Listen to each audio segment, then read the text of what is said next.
Au lendemain de la publication des grandes tendances par la Commission électorale nationale autonome, les regards se tournent vers la 9e circonscription électorale.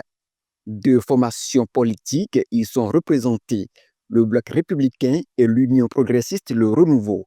Leurs responsables ont livré leur première impression sur les résultats des élections communales.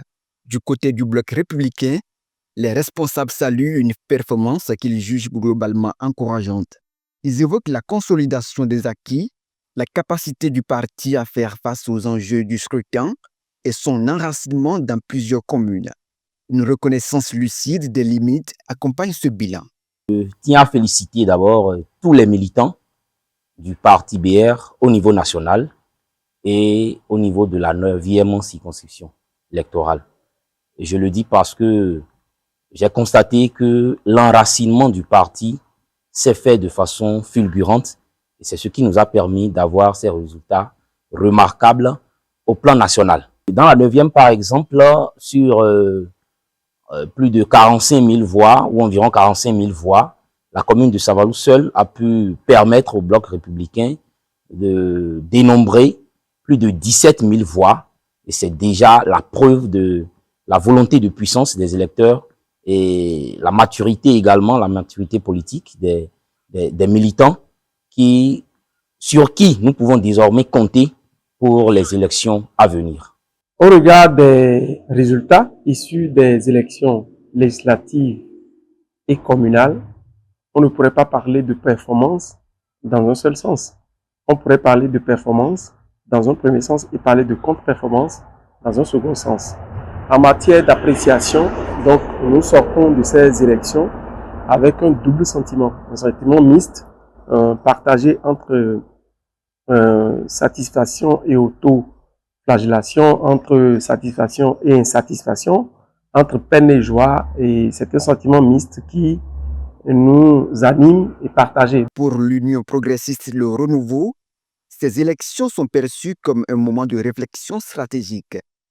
Les résultats obtenus sont interprétés comme le signe de progrès tangible, mais aussi comme un appel à relever de nouveaux défis dans la perspective des prochaines échéances. Les responsables au haut niveau de la commune de Savalou ont déposé la balle à terre.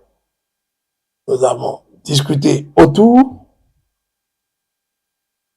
Ils ont écouté les remarques, les observations. Ensemble, nous avons corrigé. Et c'est ça qui a donné ce résultat. L'UPRA a opté pour le contact direct au niveau de la base. Ils sont allés chercher les populations pour les sensibiliser, pour leur expliquer pourquoi il faut porter son choix sur l'Union progressiste de Renouveau. Pourquoi le choix de l'Union progressiste s'impose dans la commune de Savalou. Et c'est au-delà des calculs politiques que nous connaissons. C'est un choix du développement, c'est un choix de raison. Et la population a compris pour cette fois-ci et ont décidé d'accompagner l'Union progressiste de Renouveau, le Renouveau dans son élan en apportant leur suffrage massivement à l'Union progressiste de Renouveau. Parce qu'il faut le dire, c'est une victoire écrasante historique. C'est la toute première fois dans l'histoire de Savalou qu'un parti politique arrive à obtenir une totalité, une majorité aussi écrasante au sein du conseil communal.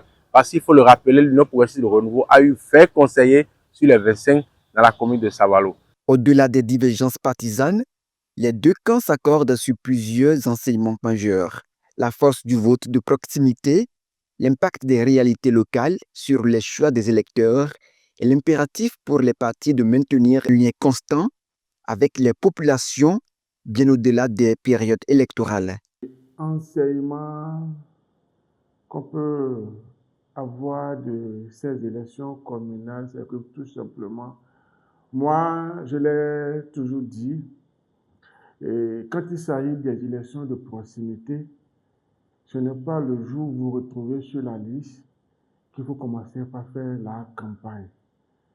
On a élu même avant d'être choisi, même candidat sur la liste, à travers ce que nous sommes, ce que nous faisons, ce que nous manifestons, nous exprimons comme un comportement au quotidien, tel que nous sommes avec la population, tel que nous nous prenons et nous comportons dans la cité. C'est ça qui nous donne déjà une certaine longueur d'avance avant d'être positionné candidat.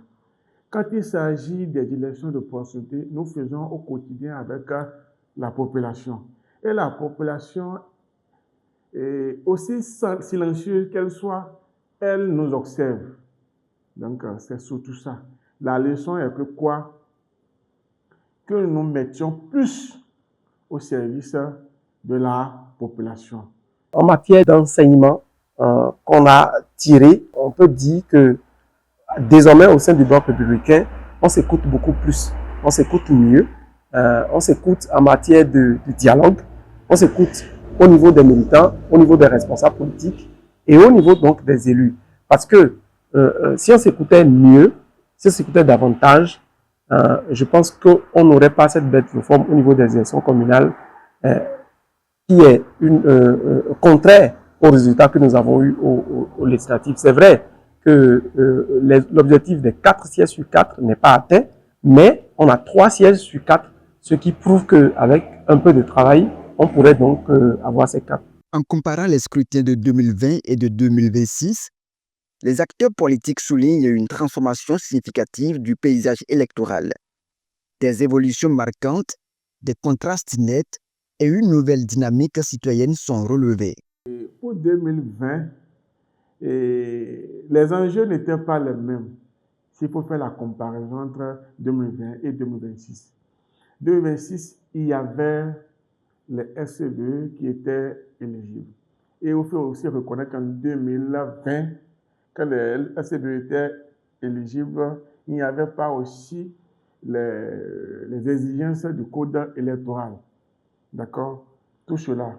Et en 2020, là, le PR était sorti 14 majoritaires avec 14 conseillers communaux et les BR 10, FCBE 1 conseiller communal. Ça faisait les 25.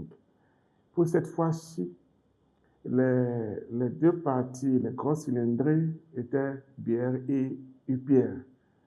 BR a réuni 12 conseillers communaux et UPR 13 pour faire les 25. La particularité de cette élection, de les élections 2026, est que il y a une élection, deux élections étaient conjointes, les élections législatives et celles communales.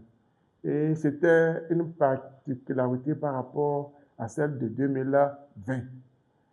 Quelqu'un qui qui soutient le candidat au législatif, cela peut l'amener à soutenir la liste communale. De même aussi, quelqu'un qui n'était pas chaud pour des élections, pour le candidat au législatif, là, et le fait que qu'il adhère aux idéaux du candidat positionné sur la liste des élections communales, cela peut l'amener à faire la volonté du parti en votant aussi les députés, tout cela. Donc, c'est voilà les particularités.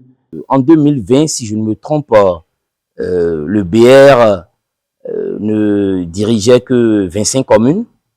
Cette fois-ci, ça passe de 25 à 38. Et de l'autre côté, je ne veux pas énormément désigner des partis, mais de 42 sont passés à 39. Donc, 38, vous voyez cette régression, tandis qu'il y a une ascension remarquable du côté du BR. Et c'est ce qui prouve que, avec un peu d'effort, nous allons maintenir la dynamique pour que les années à venir, le parti le plus flamboyant ou le parti le plus adoré, le plus visible soit le BR. En somme, ces élections communales apparaissent pour le bloc républicain comme pour l'Union progressiste Le Renouveau comme une étape de maturation politique, un moment de repositionnement stratégique avec pour horizon le renforcement de leur présence et de leur action dans la 9e circonscription électorale.